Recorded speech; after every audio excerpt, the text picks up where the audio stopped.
Salut à tous, on se retrouve pour le Weekly Shonen Jump numéro 29 qui est assez mouvementé cette semaine en termes de classement, donc je vous dis à tout de suite pour découvrir ça ensemble.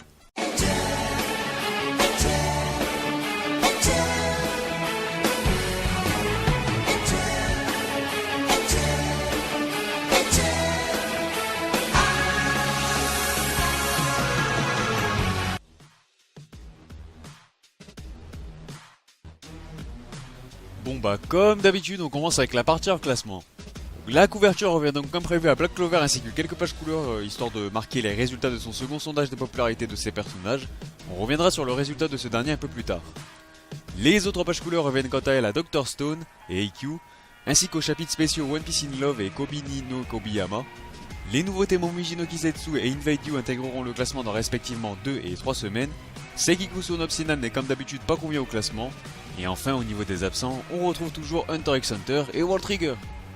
On passe maintenant au classement qui est composé de 14 mangas, soit 2 de moins que la semaine passée, et c'est une énième fois Ziga Ziga qui fait office de cancre en remontant logiquement de 2 étages, mais je me répète chaque semaine, encore une fois, sa fin est imminente. Robo X Laser Beam apparaît encore et toujours à une décevante avant-dernière place, et je pense enfin comprendre pourquoi.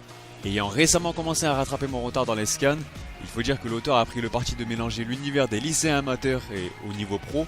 Donc déjà que le golf n'est pas forcément le sport le plus populaire qui soit, je pense que le fait qu'il sorte aussi des entiers battus dans sa narration, ce n'est pas forcément ce qui plaît le plus au lecteur du Jump. Mis à part ça, Gintama dégraisse d'un pion et est donc contraint de s'enfoncer dans le trio infernal. De son côté, Noah's Note se permet de remonter 3 positions afin de s'y extirper du trio de fin, en s'emparant d'une maigre 11ème place tout de même. Il est devancé par Inamaru Sumo qui remonte également la pente avec 2 places de gagné qui le hisse à la 10ème. Chute de 4 étages pour Food Wars qui doit donc goûter accessoirement mais surtout amèrement à la 9ème position. 8ème rang pour Actage qui se stabilise dans le milieu du sommaire et continue de respirer un peu mieux. My Hero Academia regagne le sommaire à la 7ème place après avoir profité de la couverture et d'une page couleur dans le numéro précédent. Yuna de la part sur Yuragi rebondit 4 fois pour se retrouver à une jolie 6ème position. L'énorme prestation de la semaine nous vient de Jujutsu Kaisen qui a remonté pas moins de 8 étages pour ainsi se hisser dans le top 5. Bon, ne nous emballons pas trop, le plus dur reste maintenant de se maintenir dans le haut du tableau justement, et en tout cas il ne fait nul doute que sa position reste très encourageante pour la suite. D'ailleurs n'hésitez pas à me laisser vos avis sur ce dernier si jamais vous lisez les scans, histoire d'avoir une idée de ce que ça vaut concrètement, parce que pour le moment j'ai un peu la flemme de le tester tant que sa situation ne sera pas stable dans le jump. 4ème place pour Neverland qui remonte de 2 échelons, et ce qui lui permet donc de se maintenir dans le haut du tableau, et ce depuis un long moment quand même. Les rôdeurs de la nuit délaissent son trône et doit donc se contenter d'une médaille de bronze, synonyme de très bonne prestation tout de même. Il est devancé par l'éternel One Piece qui conserve sa médaille d'argent, tandis que The Promised Neverland réagit aussitôt en s'emparant du trône mais surtout comme prévu, après avoir connu une semaine délicate. Je vous avais prévenu qu'il ne fallait pas s'alarmer inutilement. Et on enchaîne avec les informations concernant le jump numéro 30. La couverture reviendra à la nouveauté et attention accrochez-vous pour le titre. Sugujikan Jigyo Gaisha Dayu Torishima Ryaku Shashu Senzoku Isho Tanaka Saiji de Keiji Amatsuka. Promis, j'ai pas insulté vos morts, c'est vraiment le titre. Bref, il profitera bien évidemment de quelques pages couleurs tout comme Actage, We Never Learn et Jujutsu Kaisen. Sans oublier que One Piece sera en pause. Sur ce, place à la rubrique actualité. On va commencer par la grosse news de la semaine. Bandai Namco a annoncé un nouveau jeu crossover réservé au manga du Jump lors de l'E3.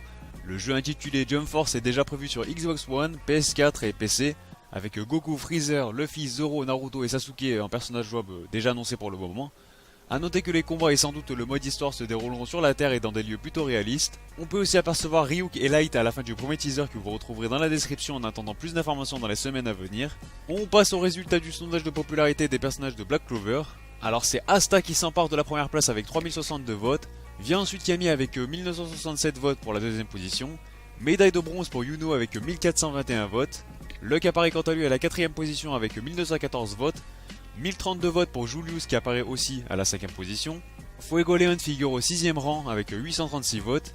7ème position pour Mereo Leonard avec 780 votes.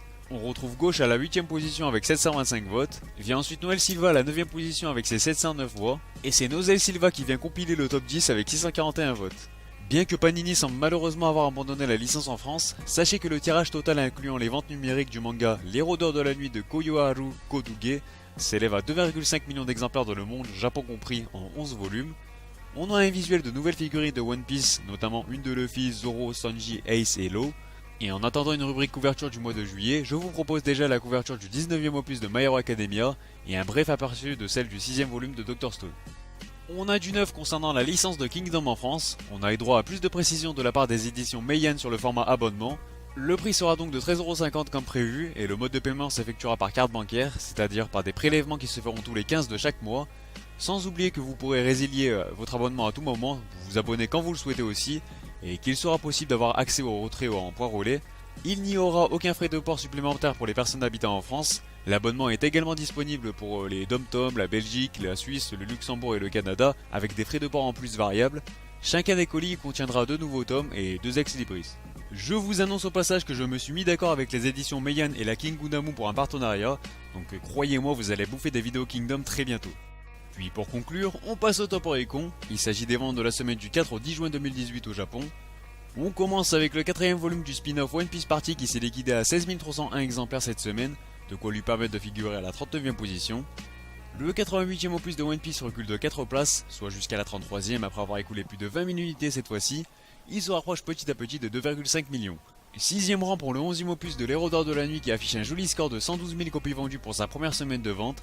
Le 73e volume de Gintama fait encore mieux avec ses 121K qui le hissent tranquillement dans le top 5.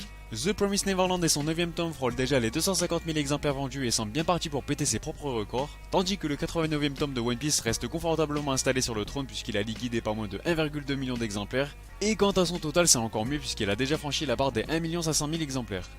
Sur ce, la vidéo est terminée, n'hésitez pas à réagir sur celle-ci et sur le classement dans les commentaires. N'oubliez pas le petit like si vous avez aimé la vidéo ou non, et de vous abonner si ce n'est pas déjà fait pour ne pas manquer les prochains classements. Et sur ce, moi je vous dis, on se reverra. むき出しの本性戦場そこらのやつには真似できない根性目指せ頂上レベルが目に勝ちくこの悲惨なエリアゲラゲリラ下克上俺らの夢を叶えてくれよ Sweet dreams are made of these そうか誰も期待